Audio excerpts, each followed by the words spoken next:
Ayun yung mga kambing ko. Kakauwi lang ng mga barako sa kabila. Banding time muna tayo. Ah, yan. Linaw ba? Wali kayo dito. Yeah! Hey goats. Dilim. Dilim. Anong dilim? Dilim. Tayo makikita. Dito tayo sa kabila. Oh. Ito ang ating mga kambing. Nabusog na sila. Kaya wala ang gagawin niya kundi amoy-amoyin tayo. Magpakamot. Kamot. Gusto rin naman kasi nila yung kinakamot-kamutan sila. Ito nga tayo sa may ilaw para makita naman. Oh, lapit kayo dito. Oh, Mari. Kaya dito, Mari. Mari. Kapatid niya si Belle. Si Maribel. Spot. Peace bump. Peace bump. Peace bump. Peace bump. Yan lang sila. Pagbusog na sila, walang ginawa kundi suwag-suwagin yung likod ko, ngat-ngatin yung itak. Ayan. Yan ang gawain ni Marie. Yan. Para kung may nagmamasad sa likod. Diba? Gusto kasi nila yung kinakamot-kamutan yung mga liig nila. Para din naman yun mga alagang aso.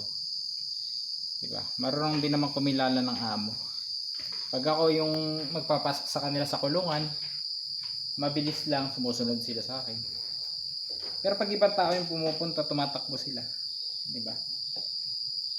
Pag bisita ko yung pumupunta, nahawakan yung kambing, tumatakbo sila.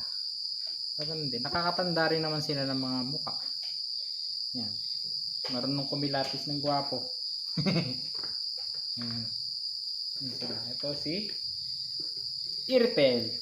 Ito pala, tanda ko kay Iritel. Yan. Matatagal ko ng kambing. Ito si Guinevere. Anak pa ni Hansel to. Si Guinevere. Yung iba, may sariling mundo pa sila. May time na halos dumugin kanila. Kulit, lahat gusto magpa-kamot. May time naman na kanya-kanya sila ng business. Ayan, tulad nito. Hello. Ganun lang. Makakatulong yung pagka minsan tambay kasi yung goat house. Kung may brush ka, brush mo sila dito. Dito. Kamutan mo sila. Ayan, parang ano din sila, nare-relax din sila. Nare-relax ka rin. Yun ang ating mga kambing. Kasi ganun, parang pinaka-banding nyo yan. Diba? Ngayon, pag nasa pastulan, susunod sila sa'yo. Kasi ikaw kinikilala nila na alpha. Ito, ba't basa? Sipon? Yak. Yak! Yak! Parang may uhug-uhug ka. Ha? Anong vitamins? Yan. Kasi spot. Tingnan nyo, bansot.